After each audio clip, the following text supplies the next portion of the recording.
garis keras ini, orangnya itu garis keras. Kalau niat bukan garis keras, Mbak. Hongkong semuanya rata-rata begitu. Iya, kalau niat kerja, kalau mau, enggak kayak gitu. Jadi enggak mau buang-buang waktu, bukan masalah uang yang harus dibayar.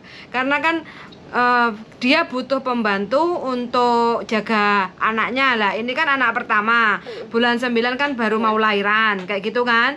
Nah, dia ngomong tadi, kalau memang masalahnya tentang diproses kamu, ya kita coba dulu. Jadi kalau kita tetap mencoba masalah gagal atau tidak kan nanti kita baru tahu. Tapi sekarang ini kamunya itu niat nggak, yang dimaksud tadi dia seperti itu.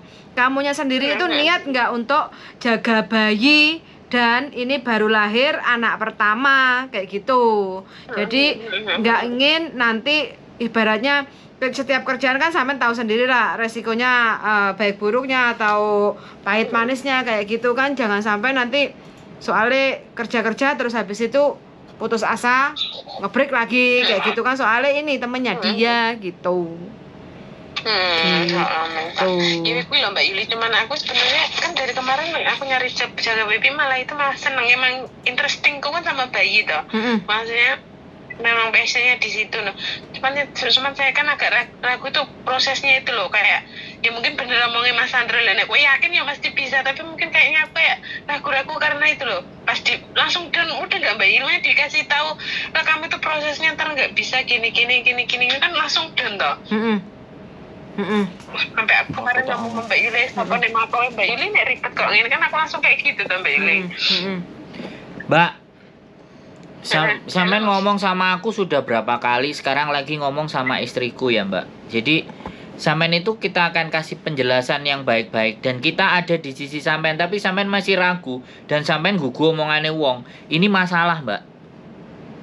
Iya bener. Sampean kalau punya patokannya jangan 10 Mbak. Patokannya 1. Hidup itu patokannya 1. Kalau sampean duwe patokan 10, jelas keombang-ambing hidup sampean. Runyam tadi. Bukan, sampean sendiri yang bikin runyam. Sampean ngomong sama aku kan berapa kali sudah sampean ngomong sama aku. Konten sampean itu tak share 2 kali loh Mbak. Paham nggak? Jadi konten sampean itu sudah saya share 2 kali. Karena apa? Banyak sebenarnya teman-teman itu yang hidupnya dalam kebimbangan. Sudah nanya informasi ke satu hal, ya kan? Jek gak percaya takok kancane meneh. Engko gak percaya koncone meneh, ngomong meneh. Sekarang gini aja. Tanya sama teman, kapasitas teman kita itu sampai sejauh mana? Ini agent, Mbak. Sampean takok bojoku mantan kerja agent. Sampean tadi nanya orang yang tadi, Mbak. Orang tadi itu menyelesaikan semua permasalahan saya di Hongkong sama teman-teman loh. Sampean memang belum tahu, tapi bagi saya tahu orang itu gitu loh. Saya ketemu orang sama ketemu dia, saya ngomong dia. Kalau saya sudah rekomendasikan ke sampean, artinya berarti kan tidak kepercayaan. Aku punya orang di Indonesia 1, di Hongkong 1 yang sebenarnya selalu bisa. Cuman sekali lagi saya ngomong, ada enek rego enek rupo. Nah, itu konsekuensi. Nah, gitu loh Mbak. Makanya sampean sudah nggak perlu tanya dan dengerin siapapun yang ada di luar sana. Kalau sampean mau maju. Kalau sampean nggak mau maju, lebih baik kita nggak ngurusi sampean. Itu jauh lebih enak daripada ngurusi maju mundur, kiri kanan. Iyo enggak, mending enggak. Jadi kalau ragu tinggalkan, kalau iya maju. Kan saya sudah berkali-kali di konten saya, kalau orang dengar nek wani ojo wedi-wedi, nek wedi ojo wani-wani, itu udah prinsip sudah. Orang Jawa itu prinsipnya begitu. Itu Mbah Buyut saya yang ngasih tahu. Mbah Buyut saya warok soalnya, warok Ponorogo. Takut. Gitu loh Mbak. Jadi sampean jangan sekali lagi aku bilang. Jangan ragu, sudah. Panutannya 1, yang ditanya 1, pedomannya 1, sudah. Nek ada ndek Gusti Allah 5 ora yo bingung nek Gusti Allah ngomongnya beda-beda coba. Iya. Wis ngono ae, Mbak. Wis gak usah ragu. Diambil, take it or leave it. Itu kalau orang Amerika sono nek ngomong. Take it or leave it, ambil atau tinggalkan. Itu orang bule sana nek ngomong nek mbahku ya nek wani aja wedi-wedi, nek wedi aja wani-wani. Kan kayak gitu. Jadi sebenarnya itu istilahnya sama. Jadi saya itu dengerin ya. Ngomongan sampean sama istri saya itu saya dengerin. Suaranya oh mbak iku. Balenin neh. Bingung meneh. Balenin neh. Bingung neh, balenin neh. Aku sampai ngomong karo bojoku nek aku bengok-bengok wis aja ngamuk, aja ngamuk. Bojoku selalu bilang begitu. Terus aku bilang, kenapa aku seperti itu? Karena orang ini masih nggak punya pedoman, Fuyan. Aku bilang kayak gitu. Tidak ada pegangan. Dia itu masih ragu. Kalau ragu sama saya, yo nggak perlu telepon, Mbak. Iya. Yang diurusi kan lain-lain masih banyak juga. Walaupun sebenarnya sing diurusi ya padha ae kalau sampean wong ragu kabeh. Wong bingung. Wong bingung kabeh gitu loh. Bingung. Yes, enggak apa-apa. Wis, gitu aja. Diambil, kalau enggak. Kalau enggak saya seneng. Soalnya engko nek opo-opo aku wis gak nanggung sampean. Tapi nek sampean iya, tapi ternyata di tengah-tengah ceglok lah iki, lama iki reputasi, Mbak. Iya bener. Aku sampai tadi dikatakan sama agent, aku bawa anak ya, finish. Satu terakhir ini yang baik. Mas Andro, sampean anak yang sampean bawa nggak ada yang bagus semua. Bayangkan coba. Jadi kalau kayak gitu kan berarti memang besok-besok aku nggak layak untuk naruh ke sana. Aku akan naruh ke sana yang finish aja. Yang break intermediate langsung buang Makau, wis akan ribet. Daripada reputasi kita hancur. Iya benar Mas. Kan sebenarnya di situ, Mbak. Reputasi loh. Kita ngomong juga ini juga bagian dari reputasi loh, Mbak. Iya. Bukan hanya A, B, C, D, E, F, G gitu loh. Mungkin sampean satu, tapi kita kan banyak, Mbak. Tapi yang ngomong kenapa kok alasannya ngomong kayak gitu kan karena udah butuhnya cari majikan, sudah dicarikan majikan, diajak ke Makau, terus dapat referensi dari imigrasi, ditarik lagi, terus uangnya hilang toh. Makanya 3 men, aku bawa orang itu 3, bawa orang itu bisa 5, tapi bermasalah semua. Itu loh yang menyebabkan. Makanya terus akhirnya kita mau berbuat baik, jadi mikir. Orang kan kayak gitu tuh, Mbak.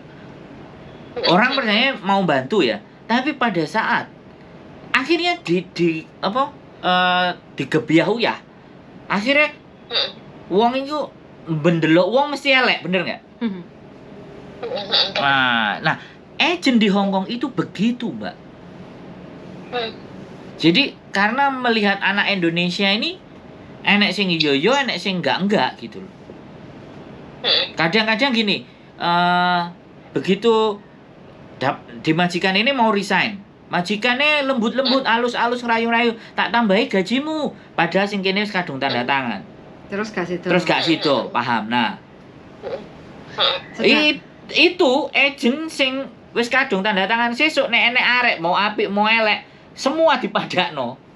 Makanya kenapa kok mereka kadang mintanya zero cost, nggak usah bayar. Tapi pada kenyataannya semua kan butuh duit. Ke KJRI aja sekarang masih terbayar. Kadang kita udah dapat majikan terus.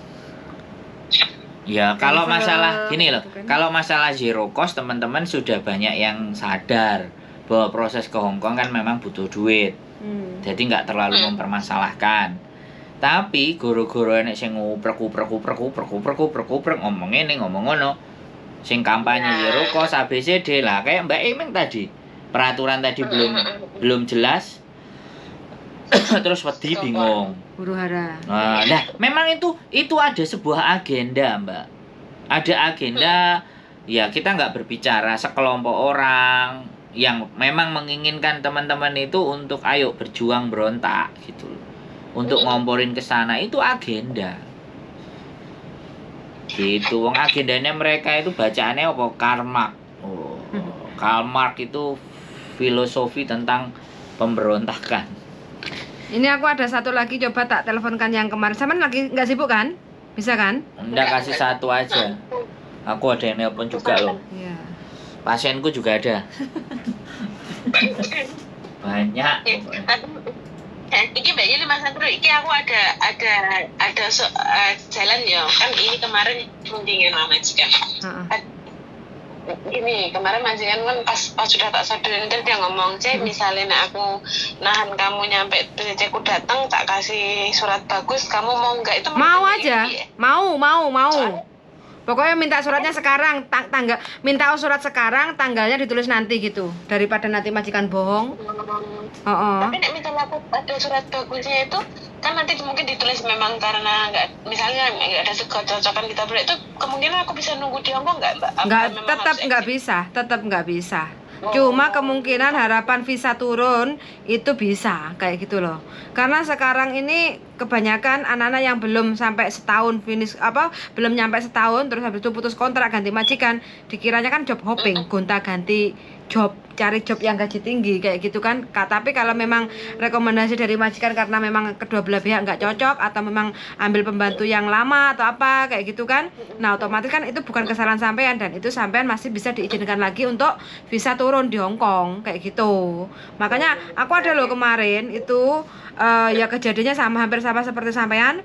Terus habis itu udah dapat majikan, proses, terus habis itu agennya itu berusaha banyak sekali nulis tentang dianya yang tidurnya di lantai lah, bla bla bla bla bla lah, dan itu tetap visanya tidak bisa turun. Dia dikasih amplop merah harus pulang ke Indonesia kayak gitu loh, karena tidak ada rekomendasi surat baik dari majikan, karena majikannya juga nulis surat buruk kayak gitu, bad record kayak gitu.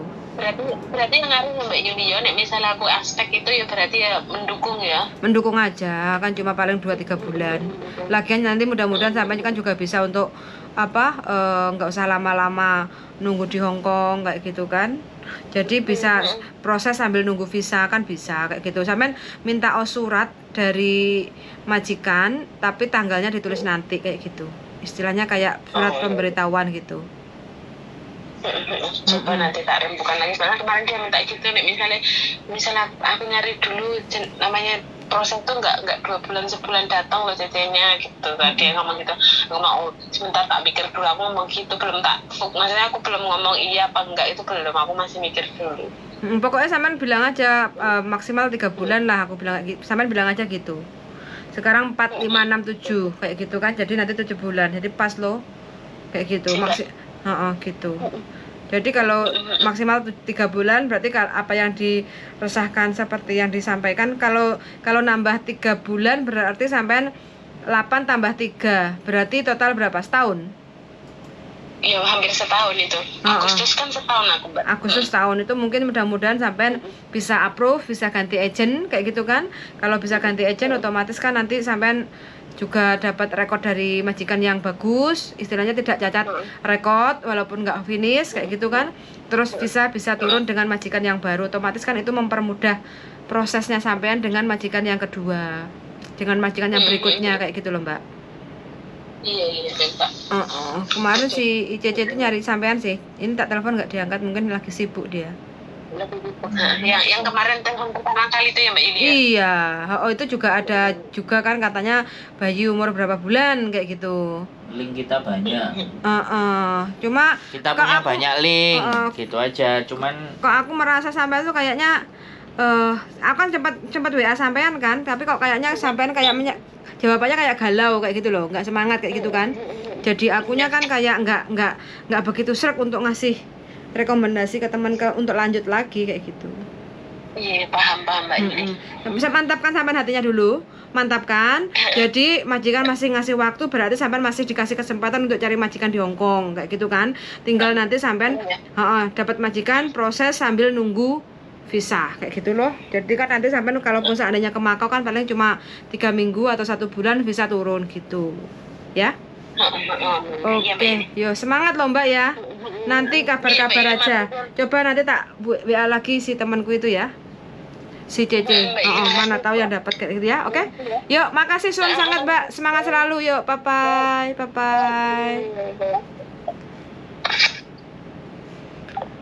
Oke teman-teman, ternyata masih bikin karena rapatnya Pak KJRI, Bu KJRI dan staf pegawai labor membuat yang lagi notice ini lagi galau. Enggak semua. Galau. Jadi mereka rapatnya itu tidak disampaikan secara detail, hasilnya juga secara detail. Enggak transparan. Kita nggak bicara transparan. Mereka punya kebijakan, mereka punya privacy atau mereka punya sesuatu yang tidak harus disampaikan ke publik. Dia menuliskan kata-kata dan kata-katanya nilainya terlalu tinggi, ambigu, tidak mudah dipahami. Hanya orang-orang tertentu yang memahami dan menginterpretasikan. Bahasanya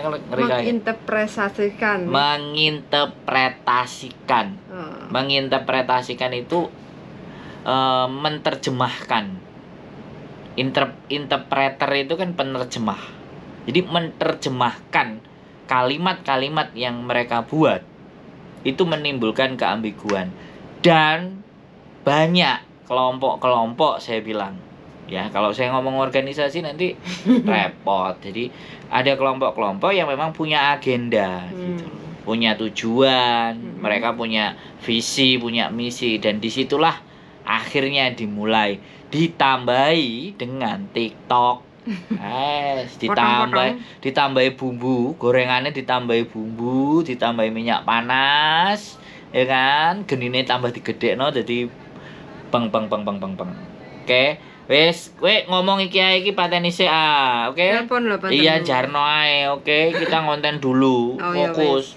Wes, mari nang ditutup. Wes, sangat ya teman-teman, semangat selalu yang lagi ingin berjuang di Hong Kong, mudah-mudahan dapat majikan yang baik, apik kabeh, rezekine lancar. Oke, sun sangat dan see you the next video. Bye bye.